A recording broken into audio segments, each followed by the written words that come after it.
Hi hello everyone, welcome to my channel. ಇವತ್ತು ಬ್ಯಾಚುಲರ್ಸ್ಗೋಸ್ಕರ ಅಂತ ಪನ್ನೀರ್ ಗೀ ರೋಸ್ಟ್ ಮಾಡ್ತಾಯಿದ್ದೀನಿ. ಪನ್ನೀರ್ ಕಟ್ ಮಾಡಿ ಬೌಲ್ಗೆ ಮೊಸರು, ಅಚ್ಕಾರದ ಪುಡಿ, ಚಾಟ್ ಮಸಾಲ, ಉಪ್ಪು, ಗರಂ ಮಸಾಲ, ಅರಿಶಿಣದ ಪುಡಿ, ಪನ್ನೀರ್ ಹಾಕಿ ಕಲಿಸ್ಕೊತಿದ್ದೀನಿ.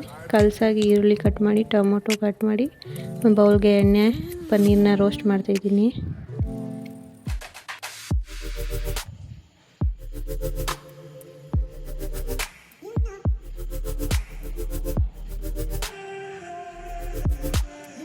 ರೋಸ್ಟ್ ಆದಮೇಲೆ ಒಂದು ಬೌಲ್ಗೆ ಎಣ್ಣೆ ಹಾಕಿ ಈರುಳ್ಳಿ ಫ್ರೈ ಮಾಡಿ ಪನ್ನೀರ್ ಒಳಗಡೆ ಹಾಕ್ತಾಯಿದ್ದೀನಿ. ಅದಕ್ಕೆ ಟೊಮ್ಯಾಟೊ ಫ್ರೈ ಮಾಡ್ಕೋತಾ ಇದ್ದೀನಿ. ಅದಕ್ಕೆ ತುಪ್ಪ, ಚಿಟಿಕೆ ಉಪ್ಪು ಮಾಡಿ ಎತ್ತಿಟ್ಕೋತಾ ಇದ್ದೀನಿ. ನೆಕ್ಸ್ಟು ತವಾ ಮಡಗಿ ಚಪಾತಿ ಬೇಯಿಸ್ಕೊತಾ ಇದ್ದೀನಿ. ನೀರು ಜೊತೆಗೆ ತುಂಬ ಚೆನ್ನಾಗಿರುತ್ತೆ. ಇಲ್ಲಿ ತನಕ ವೀಡಿಯೋ ನೋಡೋದಕ್ಕೆ ತುಂಬ ಥ್ಯಾಂಕ್ಸ್. ಮತ್ತೆ ಸಿಗೋಣ. ಬಾಯ್ ಬಾಯ್.